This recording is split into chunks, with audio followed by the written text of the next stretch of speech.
All right, my BIBLEin365 brothers and sisters, we have arrived at the writing of Obadiah.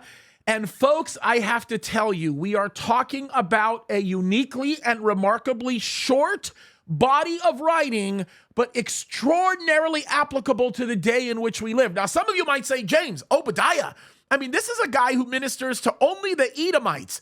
Why is that applicable to us today? You're talking about a people group we really don't talk about. You're talking about a prophet that we really don't talk about all that much. Matter of fact, the only time you may have heard of Obadiah is maybe if you're looking at the, what they call that place. You know what? I don't know. I'm being silly. Anyway, here's the reality of it.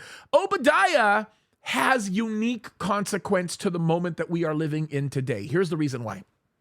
Obadiah speaks a harsh message of doom to the Edomites. He says that God will destroy them. Now, we know that this is not something that is unusual to anybody who has heard the judgments of God being laid out in the past by his prophets. You would say, well, somebody getting told that God is going to destroy them is something that's relatively common that we read about in the Old Testament. However, what might not be so common is the practical application of it in the day in which we are living. Let me explain. And this is where the Bible becomes so beneficial and so practical to us. And I want you to understand Obadiah through the context of being able to recognize the pattern by which God moves forward, right? And here it is. You mess with the apple of God's eye, and there is a consequence. The heart and the gist of Obadiah, and this is very important to understand, is that he condemned the Edomites and said that they would be destroyed. The Lord condemned the Edomites and said that they would be destroyed because of what they did to Jerusalem.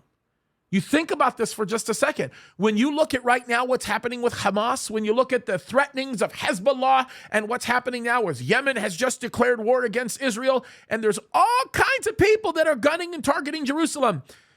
Understand, there's a lot of wisdom in saying that God will bless a nation that blesses Israel and God will curse a nation that curses Israel. And if there's any body of writing that you can learn that from, it's Obadiah. There's a practical lesson in engaging that way. We learn this, by the way, pattern being put into place with the Middle East all over the place. I mean, look at Gaza alone. Folks, can I just show you this picture? A very quick picture here. And if a picture is worth 1,000 words, then this one is undoubtedly one such picture.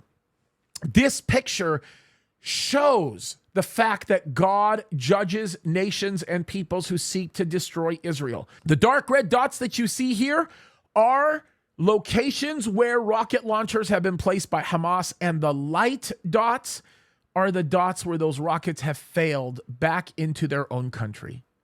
You make an attempt at destroying Israel, you end up destroying yourself. Folks, this is an unbelievable picture, and there is so much more to say about this. But you mess with Israel and you mess with yourself. You're messing with God.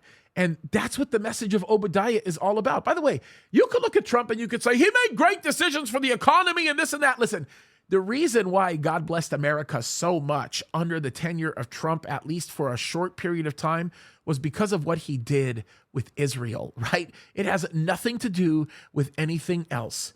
And folks, we've got to wake up. Now, where's the application for us? Because we look at nations and we kind of can't control what nations do, but we can control what we do. And here's the implication. You honor God and God blesses you. If you honor Israel, God will bless you for honoring the apple of his eye and for taking care of his people.